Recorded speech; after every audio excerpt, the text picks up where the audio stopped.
하나님 말씀은 요한복음 19장 28절부터 30절까지입니다. 그 후에 예수께서 모든 일이 이미 이루어진 줄 아시고 성경을 응하게 하려 하사 이르시되 내가 목마르다 하시니 거기 신 포도주가 가득히 담긴 그릇이 있는지라 사람들이 신 포도주를 적신 해면을 우슬초에 매어 예수의 입에 대니 예수께서 신 포도주를 받으신 후에 이르시되 다 이루어졌다 하시고 머리를 숙이니 영이 떠나가시니라. 오늘 말씀을 가지고 주후 30년 6월절 날 수요일 십자가상 7마디란 제목으로 말씀을 나누겠습니다. 다음 주는 4월 1일은 부활주일로 지키죠. 부활주일 한 주 전을 종려주일이라고 합니다.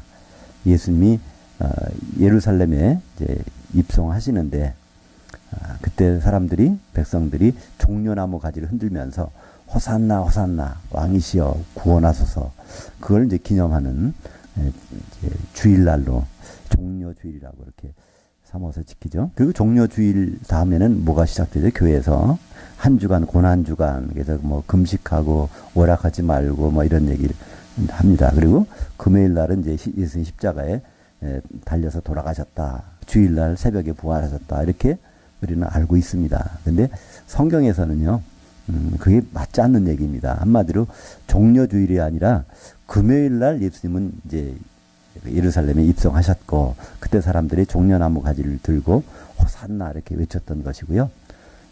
금요일날 십자가 달리신 것이 아니라 수요일날 오전 9시에 십자가 달리셨고, 오후 3시에 이제 운명하셨고, 그날 저녁이 바로 되기 전에 이제 무덤에 들어가셨습니다. 그리고 3일 후에 부활하시죠. 그러니까 수요일 저녁에 들어가셔서 72시간이 지나면 바로 토요일 저녁입니다. 그러니까 72시간 더 머무르실 필요가 없어요. 예수님은 그 전에 부활하실 필요도 없고요. 그 다음에, 왜냐하면 그렇게 약속하셨으니까. 그죠? 그래서 토요일 저녁에 예수님 부활하셨는데 우리는 그것을 주일날 새벽에 모여서 이렇게 부활을 찬송하고 그렇습니다.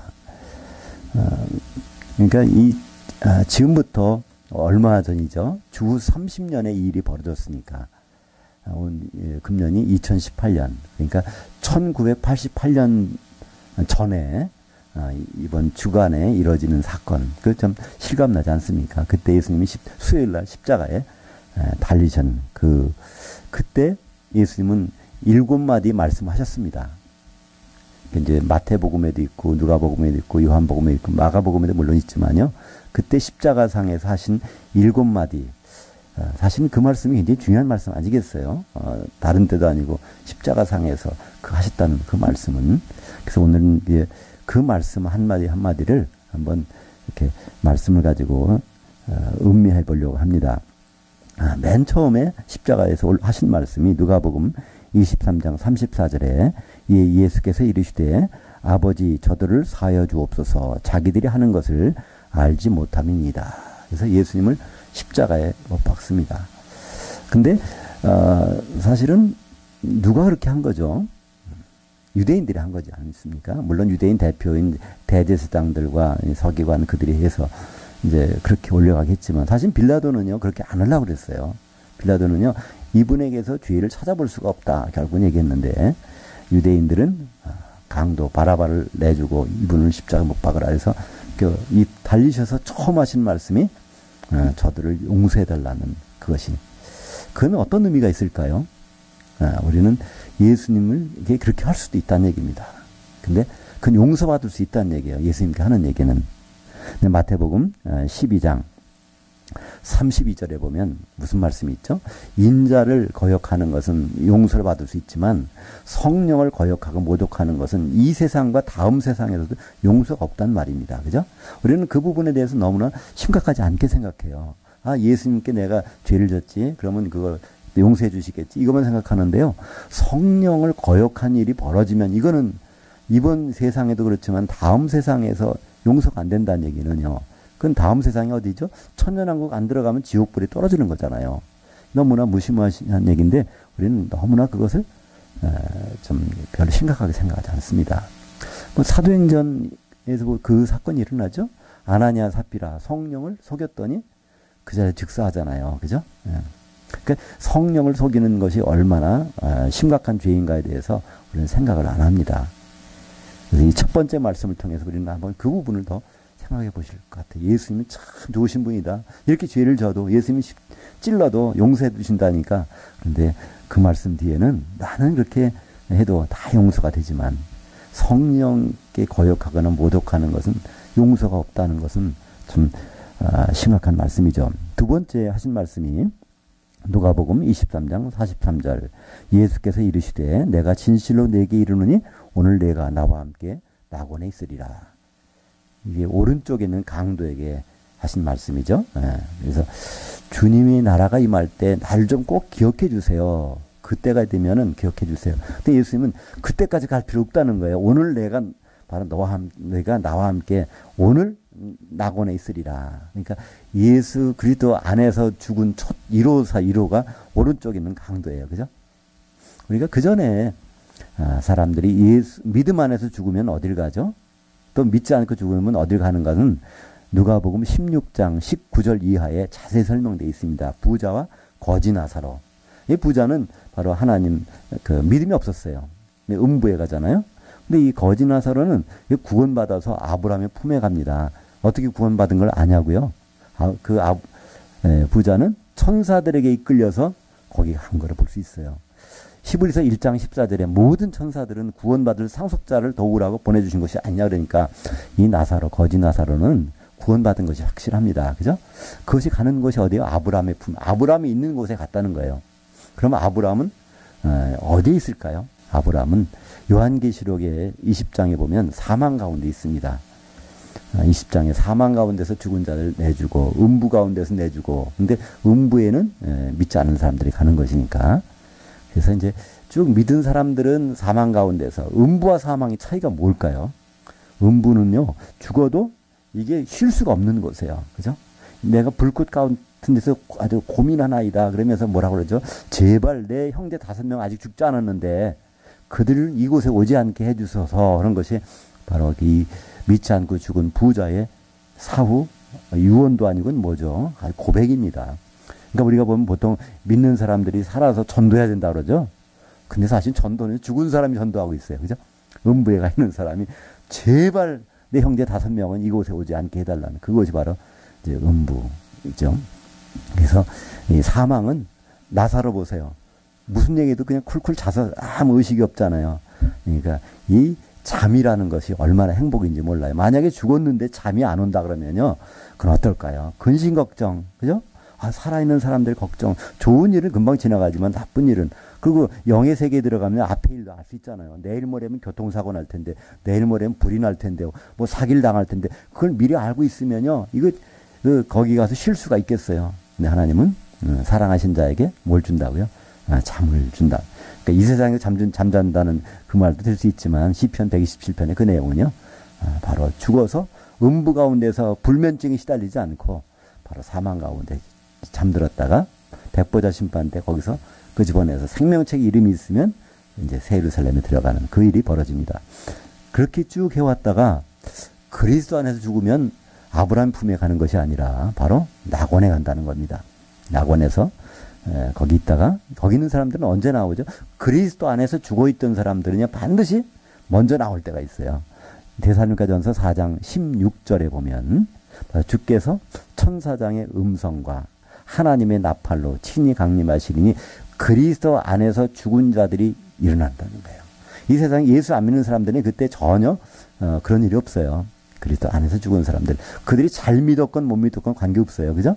선악간에 바로 그 문을 통해서 행한 대로 심판을 하시리라. 그래서 그때 그리스도 안에 죽은 자는 낙원에 있다가 올라갑니다. 그래서 마지막에 요한계시록 백보자 심판 때는 낙원에서 올라온 사람 없어요. 낙원에서 다 올라왔다가 혼잔치 못 들어가는 사람은 어디 가죠? 불 섞인 유리바다에 가서. 그래서 그 바다에서 죽은 자를 내주고 이렇게 돼 있죠. 두 번째 말씀이 바로 오른쪽의 강도에게 하신 말씀. 그걸 통해서 우리는 알 수 있습니다. 그리스도 안에 죽으면 우리는 낙원에 가서 쉬는구나. 그걸 알 수 있죠. 그리고 그분이 오실 때 우리가 그분의 음성, 천사장의 음성이라고 나왔어요. 천사장이 누굴까요? 예수님이 천사장입니다. 우리는 천사장이 많다고 생각해요. 미가엘, 가브리엘, 뭐 루시엘, 이게 루시퍼가 됐다 그러는데 그건 성경적인 있는 말이 아닙니다. 성경에서는요, 천사장은 미가엘 하나밖에 없어요. 미가엘이라는 뜻은요, 엘은 하나님이고 미카랑은 누구인가? 하나님 같으신 이분 말고는 누가 있는가? 그걸 뭐라고? 미가엘. 바로 예수님은 천사장이세요. 예수님은 하나님이시고 예수님은 사람이시고, 근데 모든 천사를 바로 통솔하시는 분이기 때문에 천사장도 되신단 말이에요. 그러니까 예수님은 마태복음 25장 31절인가 거기 보면요, 인자가 모든 천사를 데리고 오실 때 그렇게 돼 있어요. 그러니까 모든 천사는 예수님 말씀을 안 들을 수가 없단 말이에요. 그래서 데살로니가전서 4장 16절에는 천사장의 음성으로 불러주실 거예요. 야, 일어나라, 일어나라.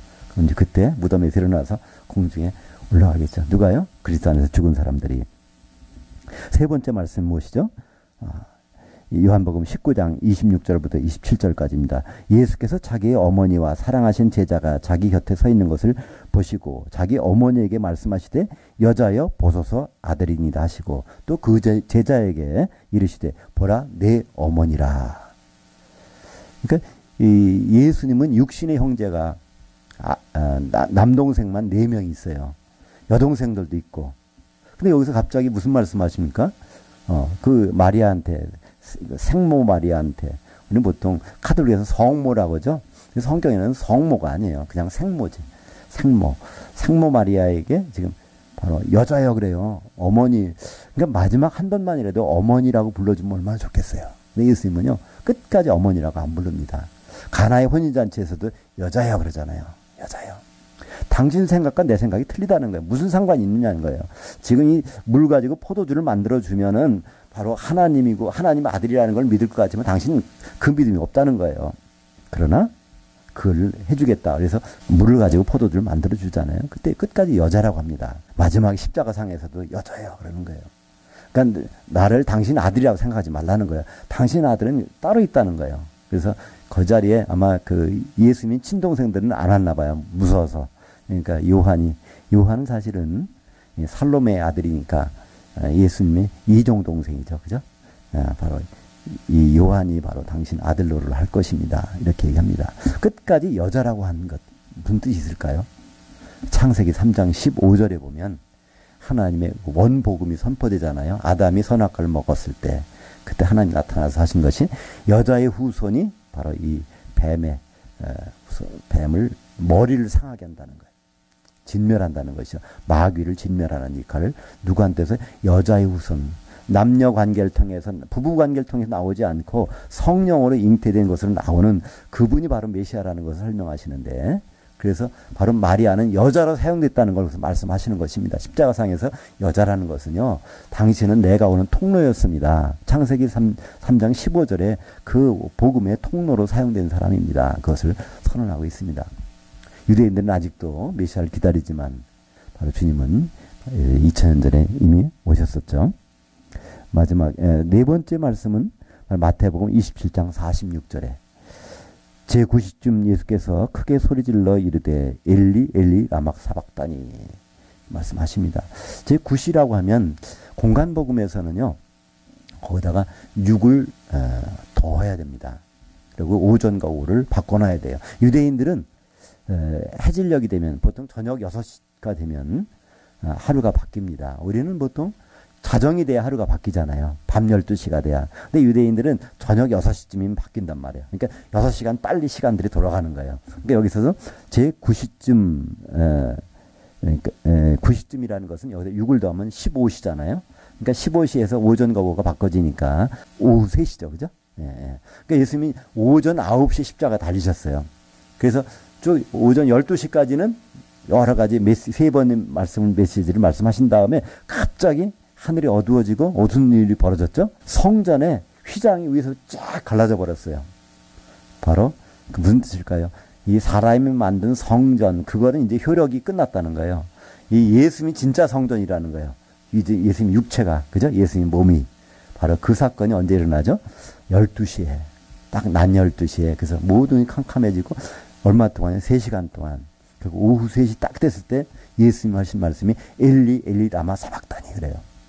엘 하면 하나님이고요. 뒤에 이가 붙으면 나의 그런 뜻입니다. 엘리 나의 하나님, 엘리 나의 하나님, 왜냐하면 예수님이 원래 하나님이었지만 사람으로 오셨으니까 나 아버지를 그렇게 부르는 겁니다. 나의 하나님, 나의 하나님. 예, 사박다니, 그건 이박다니라고 그래서 나를 버리셨었나이까 그런 뜻이에요. 지금 내가 버림받았다는 얘기가 아니라 3시간 동안 나를 버릴 정도로 어떻게 저런 인간을 사랑하실 수가 있습니까? 정말 아버지 하나님은 사랑의 극치십니다. 그건 감탄사입니다. 우리가 보기엔 그냥 어찌하여 나를 버리셨나이까 이게 원망하는 소리 같이 번역을 해놨잖아요. 근데 이것이 어디 나오죠?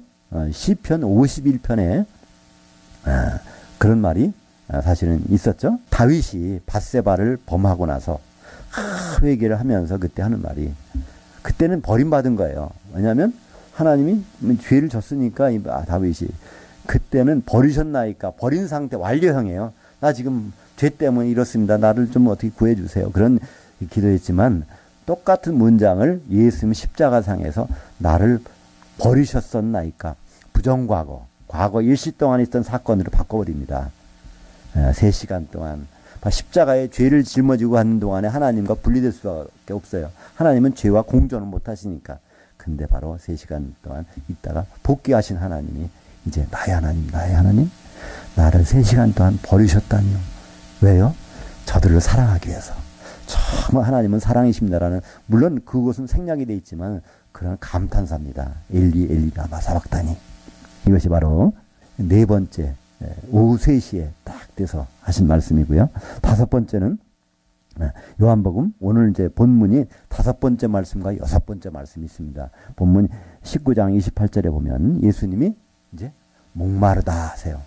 모든 것이 다 이루어진 것을 아시고, 예수님 모든 것이 이루어진 것을 아셨다는 거예요. 도대체 뭐가 이루어졌다는 얘기일까요? 6월절이죠. 요 바로 이 사건이 있기 전에 바로 전날 밤에 최후의 만찬 하십니다. 떡과 포도주 가지고 만찬하시면서 포도주도 들고 이렇게 말씀하세요. 그것이 누가복음 22장 16절. 내가 너희에게 이르노니 6월절이 하나님 나라에서 이르기까지 이 포도나무에서 나는 것을 다시 마시지 아니하리라. 그러니까 만약에 내가 포도주를 입에 대는 순간에는 6월절이 하나님 나라에서 이루어졌다는 신호라는 거예요. 그래서 지금 예수님 십자가 달리신 일은 뭐죠? 6월절 어린 양으로 제물 되시는 겁니다. 2월절 어린 양의 제물은요, 갑자기 하는 것이 아니에요. 절차와 방법이 정해져 있습니다. 출애굽기 12장에 보면 6월절 어린 양을 잡으려면 바로 닷새 전에 우리에 가서 하나를 선택해다가 그걸 집에다가 놓고 식구들이 보면서 식구처럼 대하는 거예요. 4일 동안 점검을 합니다. 이거 전염병이 안 걸렸나? 이거 상처가 난 것은 없는가? 흠이 하나도 없어야 그 효력이 되는 거예요. 만약에 흠이 생기면 그건 무효입니다. 그래서 그것을 흠이 있는지 없는지를 4일 동안 점검한 다음에 그 다음에 이거를 6월절날 잡는 절차가 있습니다. 사실 요한복음 12장에 보면요, 예수님이 이제 갈릴리에서 쭉 오셔서 예루살렘 가기 바로 전 동네 베다니에 오시는 장면이 나옵니다. 그것이 바로 6월절 엿새 전에 사도 요한은 기록합니다. 엿새 전에 낮에 도착을 했어요. 그럼 그날 저녁 잔치가 벌어지니까 그날 저녁은 며칠 전일까요? 닷새 전이죠. 그죠? 왜냐하면 유대인들은 저녁 6시경이 지나면 이게 날짜가 바뀌니까. 그럼 6월절 닷새 전에 이 어린 양으로, 제물 대신 어린 양으로 선택이 돼야 되는데 아무도 준비를 안 했어요. 근데 유일하게 한 사람이 있어요. 누구죠? 예, 베다니 마리아가 저기 시몬의 집에, 나병 환자 집에 예수님 오셨다는 걸 알고 자기 집에 준비했던 걸 가지고 향기름을 가지고 와서 다 붓습니다. 사람들은 거기 뭐라고 그래요? 저 아까운 것을. 300데나리온이면요, 그게 큰 돈이거든요. 그러니까 1데나리온이 하루에 품삯이라고 하니까 품삯을 보통 한 10만 원만 잡아도 300데나리온이면 3천만 원이잖아요. 그 베단이라는 동네에서, 그러니까 거기는 못 사는 동네거든요. 벳아니 자체가, 베트는 집이고요, 아니라는 슬픔이라는 뜻이에요. 아주 못 사는 사람들이 사는 동네, 거기에서 3천만 원어치의 그것을 준비했다가 이렇게 그 자리에 부었어요. 근데 예수님 뭐라고 그러죠? 내 장례를 위해서 준비한 것이니라. 그러니까 내 어린 양이라는 걸 알고 6월절 닷새 전에 바로 이 어린 양이라는 걸 여기 했다는 거예요. 그래서 예수님은 마태복음하고 마가복음에 뭐라고 하시죠? 온 천하에 복음이 전해지는 곳에서는 이 여자가 오늘 나에게 한 일이 반드시 생각나야 된다는 거예요. 근데 우리가 복음 들었을 때 베다니 마리아 들어보셨습니까?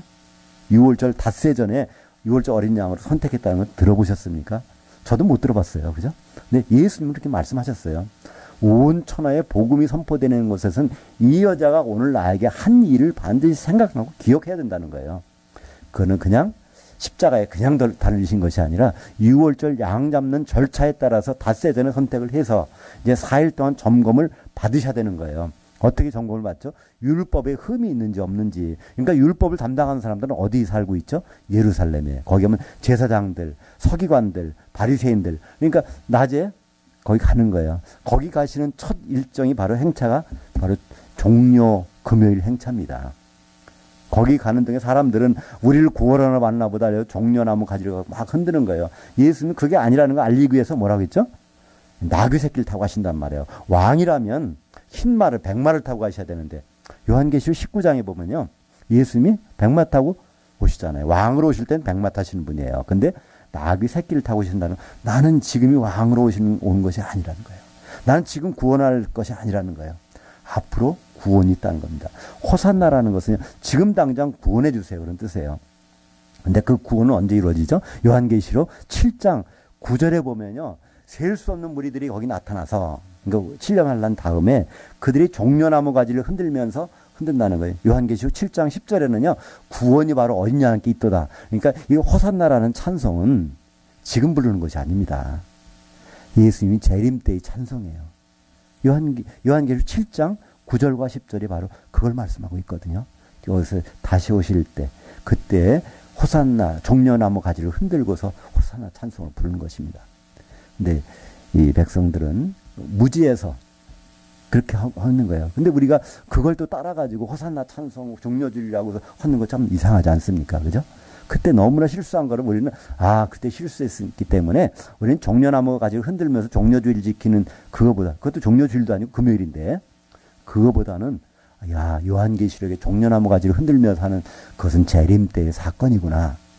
이렇게 생각하는 게 좋은데 이 종려라는 것은 무슨 뜻일까요? 종려나무. 왜 종려나무 흔들까요? 종려를 히브리 말로 타마르라고 합니다. 여기 타마르가 우리말 성경에서는 다말이라고 번역해요. 다말. 다말 들어보셨어요? 유다의 며느리가 다말이잖아요. 유다는 이 유대인들, 그러니까 그리스도가 오시는 아주 중요한 자리에 있는 사람이 유다잖아요. 야곱의 아들 중에서. 요셉도 아니에요. 유다 지파로 오니까. 근데 유다가 아들을 3명을 낳긴 낳았어요. 엘과 오난과 셀라 3명의 아들을 낳았는데 그 며느리 이제 다말을 얻어서 며느리를 줬는데 이 큰아들이 죽어버렸어요. 또 둘째도 죽어버리니까 이제 셋째는 어떻게 하죠? 유다가 이러다가 씨가 말라지겠다 그러니까 며느리가 드세 가지고 이거 안 되겠다. 그래서 이 핑계 저 핑계 되면서 아예 격리시켜 버렸어요.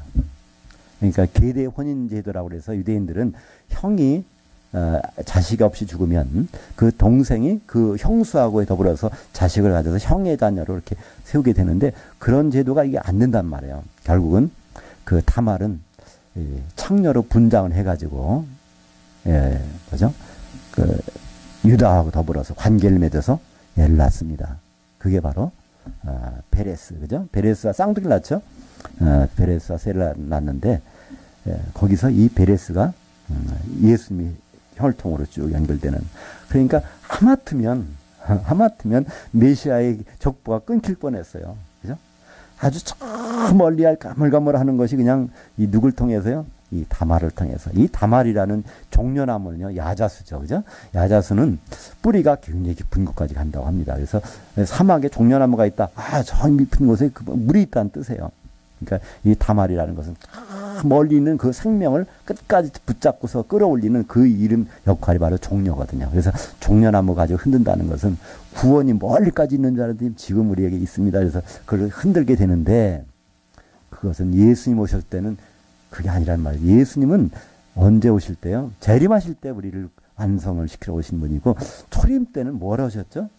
그분은 신부를 준비시키러 오신 분이에요. 그죠? 미리 결혼하려면 준비가 돼야 되니까. 그래서 이제 예수님은 거기서 그 6월절 양이 정말 닷새 전에 선택이 돼서 예루살렘에 왔다 갔다 하면서 흠을 잡아보잖아요. 바리새인들, 제사장들. 그렇지만 예수님께 흠이 하나도 없어. 그러니까 그 예수님이 십자가 달리셨으니까 이게 효력이 있어요. 만약에 예수님이 흠이 발견됐는데 십자가 달리셔 보세요. 고맙긴 하지만 우리하고 영향을 못 미쳐요. 근데 예수님이 흠이 없는데 십자가에서 죽으셨으면요.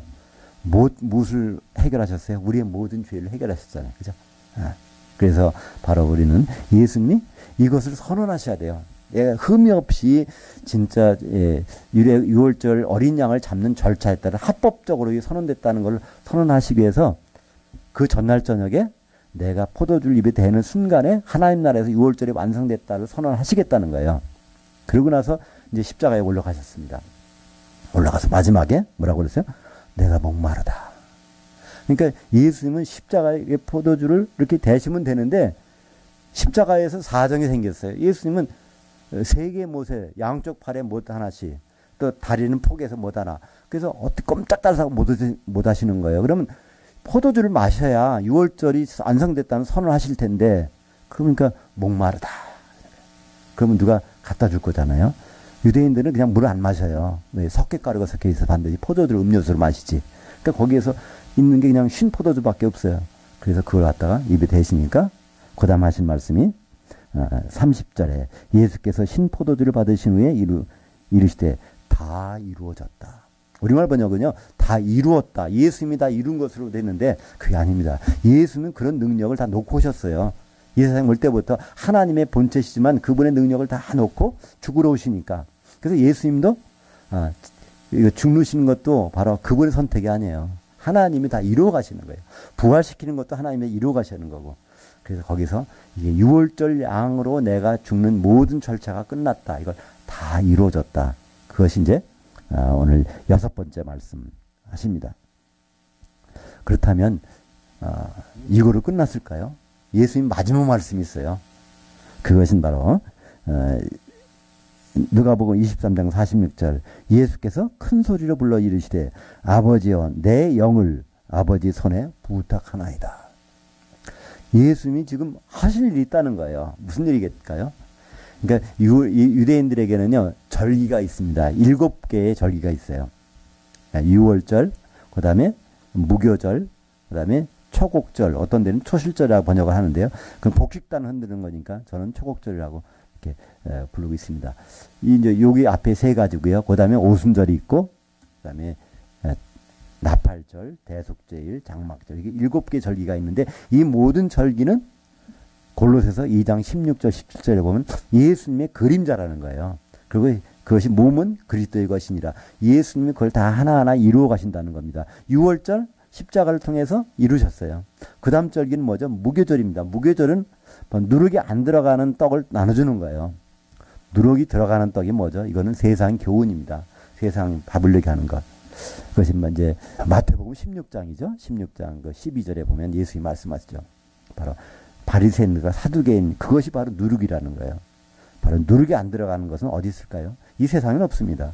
바로 한 천국 복음만이 바로 누룩이 안 들어간 것. 이게 천국 복음을 선포하시는 일이 벌어져야 되는데 그러면 예수님은 무덤에 들어가셔도 영은 활동을 하실 수 있어야 되잖아요. 아버지께 부탁한 마지막에 무교절을 완성하게 해주세요.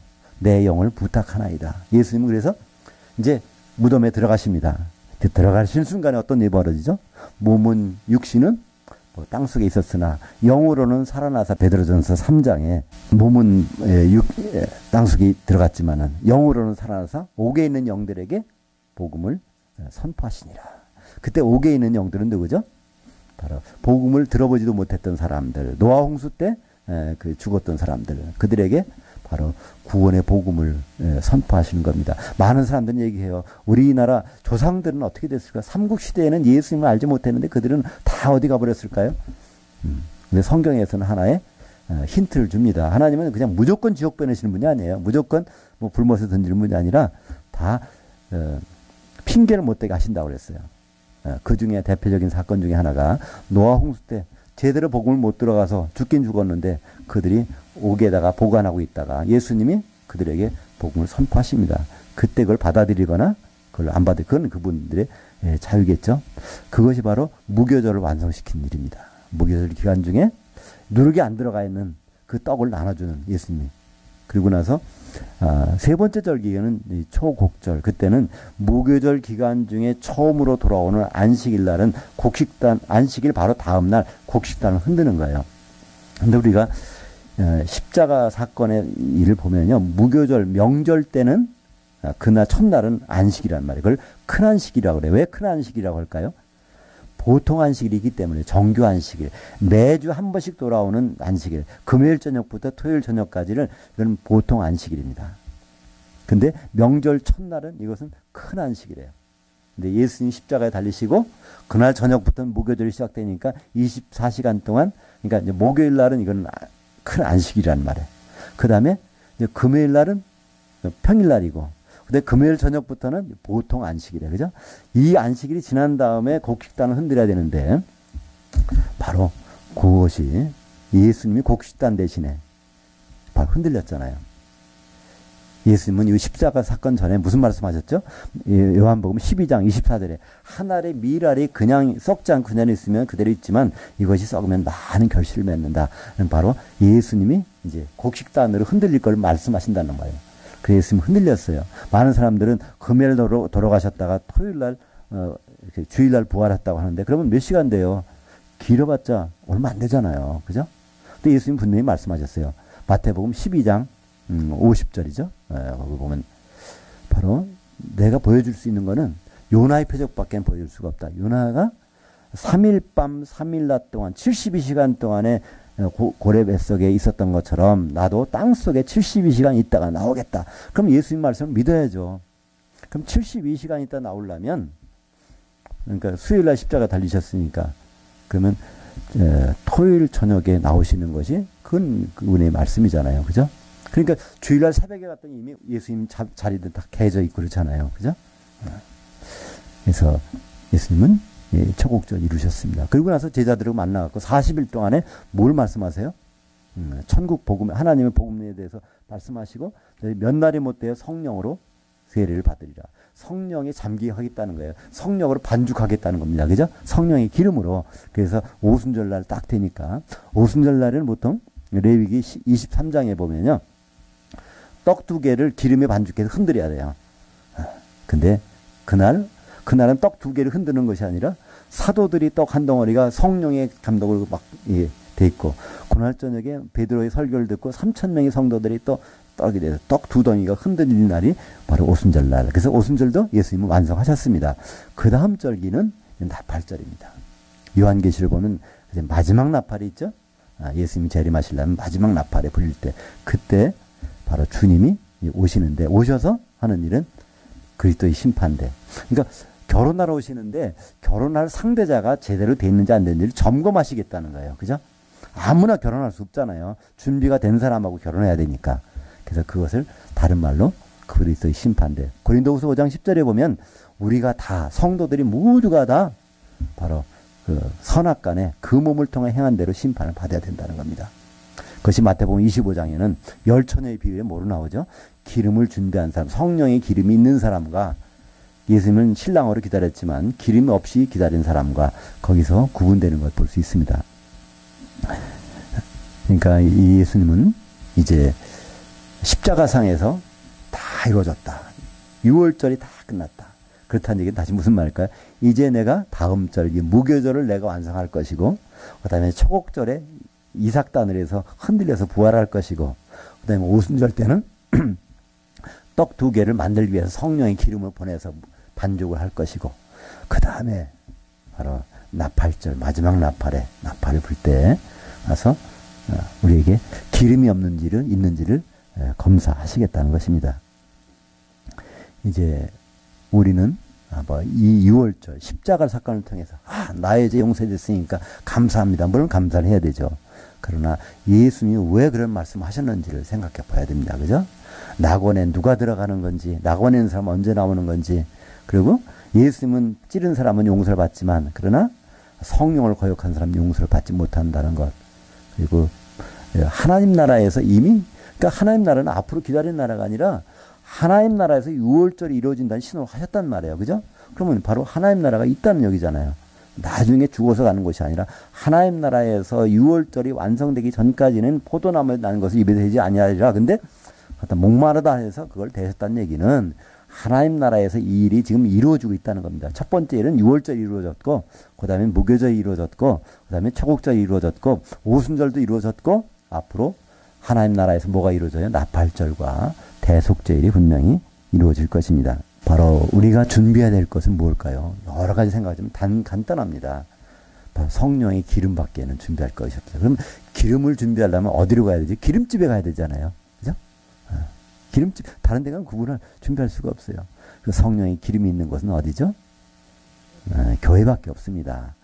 고린도전서 12장 13절에 너희가 한 성령으로 세례받아 한 몸이 되었고 한 성령을 마시게 하셨느니라. 그러니까 성령을 마시는 곳, 너희 교회라는 거예요. 이 교회밖에는 성령 마실 곳이 없어요. 다른 데 가서는. 그죠? 그러니까 우리가 생각하는 막연한 교회가 아니라 예수님이 꿈꾸신 교회. 그래서 저희 이름도 교회 이름은 그냥 꿈의 교회라고 그랬어요. 우리가 꿈 많이 소망을 가지면 이루어진다는 그런 뜻이 아니라 예수님이 생각하시고 계획하시고 꿈꾸신 결혼 상대자로서의 그런 교회가 된다면 그것은 바로 기름이 충만한 것이고요. 그곳에 있는 사람이 기름이 없다는 게 기적이잖아요. 그죠? 그러니까 기름을 담는 유일한 방법이 있어요. 깡통에다가. 깡통이 다 그냥 이제 조각을 내가지고 그냥 구멍을 많이 만들어서 기름통에 쭉 집어넣어 보세요. 그죠? 그럼 그 속에 들어가는 거예요. 그러니까 빈 깡통 그냥 집어넣으면 여기 기름이 안 들어가. 근데 깡통이 깨지면요. 거기에는 기름통에 있는 동안에는 꽉 찰 거 아니에요. 그죠? 우리의 모든 것을 다 우리 마음을 내려놓고 찢은 다음에 성령의 기름이 있는 교회 안에 있다면 우리 속에는 그 교회 안에 있는 동안은 기름이 떨어질 날이 없어요. 그죠? 그래서 6월절 십자가 사건을 보면서 예수님 우리에게 무엇을 기대하실까요? 기름이 얼마나 차 있을까? 그 차 있을 때 주님을 만나서 혼인잔치에 들어갈 것입니다. 그렇지 못하면 참 낭패를 당하게 될 것입니다. 기도하겠습니다.